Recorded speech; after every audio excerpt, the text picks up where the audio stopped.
वालेकुम। मैं अमजदुल्ला खानी स्पोक्समैन एमबीटी। आज मैं निज़ामाबाद आया हूँ। निज़ामाबाद आने का मकसद ये है कि जो निज़ामाबाद के मसाजिद के इमाम और मौज़न थे, उनको हम जो है 1 महीने का राशन हम आज दिए हैं। एक्चुअली ये हम रमज़ान स्टार्ट होने से 10 दिन पहले ही देना चाह रहे थे, लेकिन थोड़ा सामान आने में देरी हो गई। फिर हमारा यौमुल कुरान का जलसा था, उसकी वजह से देर हो गई। देखिए, कम्युनिटी के तकरीबन एक 4-5 ऐसे लोग हैं, जैसा इमाम मौज़न हैं, इनको कोई नहीं पूछता। मसाजिद के कमेटियाँ भी बहुत कम इनको सैलरी रहती, 5,000 7,000, बहुत हुआ तो 10,000। और जो इमाम मौज़न से हट के जो खादिमीन रहते मसाजिद में, जो जानिमाज़ धोते, जो बैतुल खुला को साफ़ करते, जो पानी भरते, यानी हम तो जाते जुमे के दिन नमाज़ पढ़ने, लेकिन वो लोग जो है चारशंबे से शुरू कर देते काम करना। तो उन लोगों को भी ये ऐसा देन के ये मीडिया में लाने का मकसद क्या है कि और भी लोग इसके अंदर हिस्सा लें। अपने जो घर में देखिए, पहले वक्त ऐसा होता था, हमारे घर में जब तक मेरे दादी बकायदे हयात थे, हमारे घर में कुछ भी अच्छा पकता तो 3 मसाजिद को मिनिमम टिफ़िन जाता था। यानी हमारे घर के सामने की मसाजिद के जो इमाम मौज़न है, या और एक थोड़ी दूर पे एक थी, तो आजकल वो रिवायत टूट गई। हम जो है हमारे इमाम और मौज़नों से बहुत दूर हो गए। हम जो है आर्केस्ट्रा वालों के करीब हो गए। अगर कहीं शादी में जा रहे हैं तो 10,000 हम गाने पे लुटा रहे हैं। हमारे घर में हमारे बच्चे को जो अरबी पढ़ा रहा मदरसे में, हमारे घर पे आके जो अरबी ट्यूशन दे रहा, अगर उन्हें 1 महीना की तनख्वाह एडवांस पूछा तो हम उसको 50 गालियाँ देते हम। तो बहरहाल, बच्चा जब पैदा होता उसके कान में अज़ान देते, जब से लेके जब हम मर जाते हमारे को ख़बर में जब डालते, तो जब तक जो है ये इमाम और मौज़न का रोल रहता। तो ये इमाम और मौज़न को हम हाईलाइट करना चाह रहे थे। इनके वाक़यात को मेरा देख के मेरी दुश्मनी में, मेरी दोस्ती में, मेरी चाहत में और भी कई लोग देना शुरू करे हैं। मैं अल्लाह से दुआ करता हूँ कि अल्लाह ताला हम एक नेक नियति से काम चालू करे थे, तकरीबन इसमें सक्सेस हो चुका है और आइंदा सक्सेस हो। मेरा इरादा है कि पूरे तेलंगाना में कोई इमाम मौज़न, कोई खादिम मस्जिद, कोई मदरसा टीचर भूखा नहीं सोना चाहिए, क्योंकि ये लोग हैं जो दीन, अगर ये लोग बाकी रहेंगे तो दीन बाकी रहेगा इंशाल्लाह। ये लोग जब तक आपको अरबी पढ़ाते रहेंगे, आप कुरान को समझते रहेंगे। ये लोग जब तक अज़ाएँ देते रहेंगे, इंशाल्लाह कोई मस्जिद वीरान नहीं। ये लोग जब तक आपको नमाज़ पढ़ाते रहेंगे, आप 5 वक्त की नमाज़ पढ़ते रहेंगे। इंशाल्लाह हमारी उम्मीद है कि अल्लाह ताला हमारे को और देगा और हम इसमें और मसले में बाँटेंगे। आज जो जितनों को भी दिए, अभी एक तवील फ़हरिस्त है जिसमें कम पड़ गए हैं निज़ामाबाद में।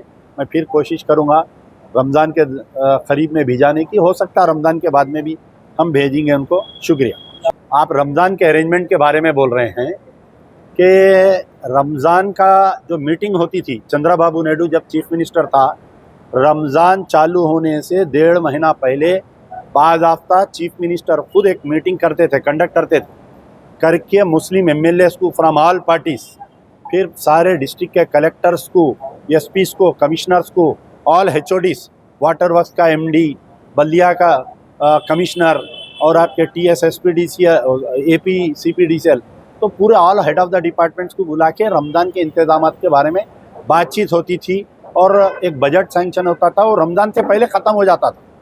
जब से तेलंगाना बना, केसीआर साहब सीएम बने, वो मीटिंग ही कंडक्ट नहीं हुई। खाली वो मीटिंग हो रही थी बीआरएस के कुछ लोगों को बुला के, और कभी सीएम चेयर नहीं करे वो मीटिंग को। महमूद अली साहब बहैसियत deputy chief minister, Mahmood Ali साहब बहैसियत होम मिनिस्टर, एक मुस्लिम इजरा जो है, उन्होंने मीटिंग कंडक्ट करते थे, उनकी कोई सुनता नहीं था। अब हमारे को उम्मीद थी कि कम से कम ये चीफ मिनिस्टर आए, रेवंत रेड्डी, मैनिफेस्टो में कई अच्छे बातें करे थे कि मुस्लिम डिक्लेरेशन लाता हूँ, 5,000 बजट देता हूँ, ओवरसीज़ स्कॉलरशिप मुसलमानों की बढ़ाता हूँ, दुल्हन स्कीम में सोना देता हूँ, जब मुस्लिम बच्चे कोई 10th पढ़ेंगे तो हम उनको 10,000 देंगे, इंटर पढ़े तो 20,000 देंगे, ग्रेजुएशन पास करे तो 35,000 देंगे, और फिर खाली इमाम मौज़नों की तनख्वाह नहीं बढ़ाएंगे, बल्कि हम जो दरगाहों के मुजाविर है, जो दरगाहों में खिदमत अंजाम दे रहे हैं, उनको भी हम इमाम मौज़न के साथ तनख्वाह देंगे। बोले ये सारी बातें बाजू रख दीजिए, लेना देना तो छोड़ दीजिए। जो हमारा हुकूक है रमज़ान के इंतज़ामात का, आप बोलिए कि निज़ामाबाद में शहर यानी 4 बजे से 7 बजे तक कितनी ट्रैफिक जाम हो रही बताइए आप। कोई ट्रैफिक का कांस्टेबल रोड पे दिख रहा क्या बताइए। नए कमिश्नर साहब आए, कभी एक मरतबा निकल के उन्होंने, नए जो कमिश्नर है, कभी एक मरतबा निकल के उन्होंने मुस्लिम एरियो का दौरा करे क्या बताइए।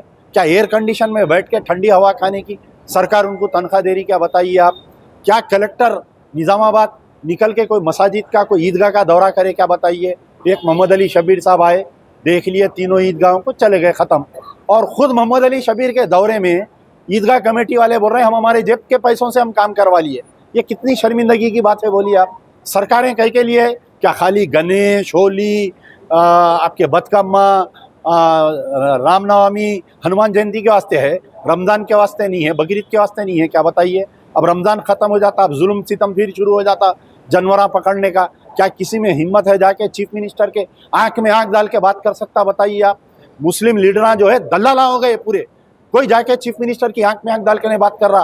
कोई डेलीगेशन मुसलमानों का जाके डीजीपी से ये नहीं पूछ रहा कि क्यों भाई बकरीद आते ही आपको ये क्रूरल्टी टू एनिमल एक्ट क्यों याद आता बोल के नहीं पूछ रहा। हज़ारों लाखों रुपए के जानवर पकड़ ले रही, हमारे ड्राइवरों को मार रही, कारीगरों को मार रही, कुरैशी कम्युनिटी दुनिया का परेशान है। तो एक रमज़ान का मसला नहीं है, 18 महीने में एक मुसलमान वजीर नहीं है हमारे कने, बताइए आप। कितनी बदबख्ती है हमारे मुसलमानों की। क्या हम इसलिए कांग्रेस को वोट दिए? हम पीवी नरसिम्हा राव की कांग्रेस को वोट नहीं दिए, हम राहुल गांधी, प्रियंका गांधी, सोनिया गांधी की कांग्रेस को हम वोट दिए। क्या मतलब पीवी नरसिम्हा राव में, राहुल गांधी में फ़र्क है नहीं है, बताइए आप। क्या ये वही पीवी नरसिम्हा राव का चेला है क्या, इन्हें बताइए, रेवंत रेड्डी। तो बहरहाल मुसलमानों की बहुत बुरे हालत है फिलहाल। आपका जुमला है कि निज़ामाबाद में बहुत खायदीन, अल्लाह का दिया इतने बड़े लोग हैं निज़ामाबाद में।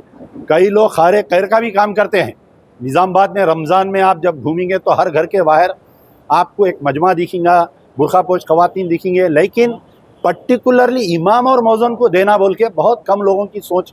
अक्सर लोग ये सोचते कि भाई इमाम मौज़न को जिम्मेदारी जो है मस्जिद के कमेटी की है, मस्जिद के कमेटी की नहीं है। हर मुसल्ली की जिम्मेदारी है इमाम मौज़न को देखना। जब भी नमाज़ पढ़ने जाएंगे उसका दुख और सुख सुनिए, उसकी मदद करिए।